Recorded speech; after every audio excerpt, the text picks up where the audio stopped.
What's up guys, David Salamone here from Learn Lab Shoot. We haven't done a video in a long time, but I want to get something out to you today. No, it's been a while, but today's going to kind of be a rant because I want to talk about a piece of gear that was just announced today. Because we're going to talk about the Profoto A1, which I'm sure looks like an awesome piece of tech. When they're advertising the upcoming, they had the cool shadow with the little dome. You couldn't tell what it was. It was like, what type of light is this going to be? It goes along with their Profoto B1 and B2, which are awesome lights, but they are on the high-end side for lighting. And the A1 does follow suit. When I was going through the list, I was like, cool, it's got air TTL, you got a magnet on the front that you can put your modifiers on to modify the light. It's a shoe-mounted flash as opposed to the mono lights that the other lights are. All sorts of cool stuff involved with it. I'm sure it's a great build, rechargeable battery, up to 400 shots, full power. And then I got to the price. $1,000 for a Speedlight. A Speedlight. I mean, now Speedlights have gotten up in price to where your Nikon and your Canons, the top ones are like $600-700, but $1,000. And if you want to do the air TTL, the way they're showing it, in their videos, you need two. That's $2,000. That's crazy. It's got a modeling light, which modeling light's really cool, but is that worth $1,000? I don't know. You got to think about with new tech, and I see Profoto has a great marketing campaign going on. They've had a great marketing campaign for years of selling the B1s and the B2s. They push really hard. And I know they are great lights, but for me, I go out and I see people using these huge, lights on a stand out in, a park. And will they get beautiful pictures? Yes, but what's the risk reward of having to set all this stuff up and do bring all this equipment with you? And now also you need assistance. So you're on a wedding, you see this great image that they're showing in the promo materials, but that photographer had 2, maybe 3 people with them setting up 3, maybe 4 lights.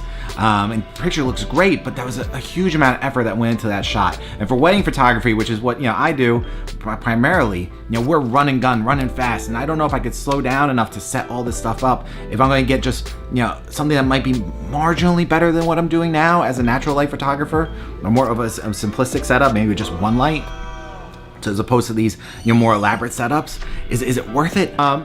For those that can afford it, buy it, love it. I consider it's like a Leica. It's something you don't need, but you want. And when you have the money for it, get it. Have fun with it. But for a photographer out there, you're in the mid-range, you're struggling, to go out and invest that much in a piece of tech, that's not your camera body. Is a lot. But just, I want you to think about the risk reward, which I want to do a whole separate video of the risk reward of actually doing off camera flash as opposed to shooting natural light. But just think about, what you're putting into it and what you're going to get out of it. Are your pictures going to be slightly better? Are your pictures going to be a ton better? I don't know. That's up to you. It depends upon your style of how you shoot. For me, would I love to buy one of these things? Yes, I am a tech freak. I have a drone. I got all sorts of cool stuff. I always loved having the newest, greatest. But then, sometimes, later in life now, I come to realize, things don't, you don't have to get the newest, latest, greatest thing.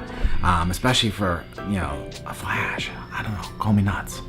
But that's, I just wanted to go on a little rant today. Check it out. Check out their stuff. If it's something, I would just simply, put it as something that's a need.